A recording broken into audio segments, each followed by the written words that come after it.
जी अली भाई, अगला सवाल हाफिज असद भाई का फैसलाबाद से था। वो पूछे थे क्या हजरत आयशा सलामुल्लाह अलैहा और हजरत तल्हा और जुबैर रजी अल्लाह तआला अन्हु रजी अलैहिस्सलाम अल्लाह अपना रुजू करने के बाद भी बागी हैं?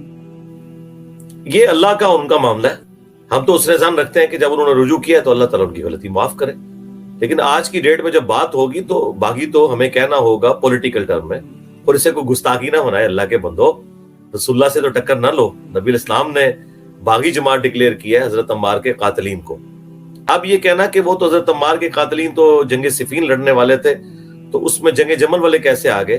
भाई जंगे जमल वाले तो पहले आए हैं। अब ये कहना कि वो तो हजरत अम्मार के कातलीन तो जंगे सिफीन लड़ने वाले थे, तो उसमें जंगे जमल वाले कैसे आ गए? भाई जंगे जमल वाले तो पहले आए हैं।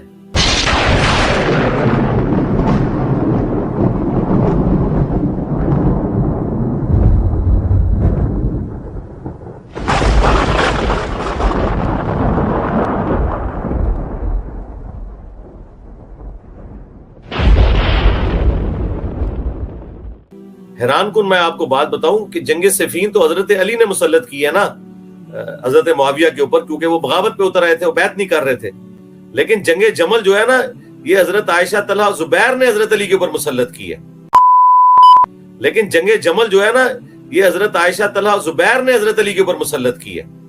इसकी वजह से हजरत अली को मदीने से जाना पड़ा है। तो इस लिहाज से आप अगर इस एक पोर्शन में अगर जुर्म की इंटेंसिटी देखें ना, एक पोर्शन में ओवरऑल तो सबसे ज्यादा जुर्म की इंटेंसिटी सिफीन वालों की है। मेरे नजदीक तो वो खवारे से भी ज्यादा एक इंटेंसिटी बनती है।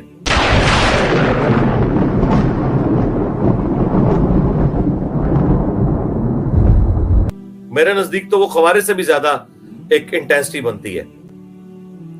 लेकिन अगर ये वाली अगर एक पोर्शन कंसिडर करें ना, तो उसमें जंगे जमल वालों की जो इंटेंसिटी है ना जुर्म की, वो सिफीन वालों से बड़ी है।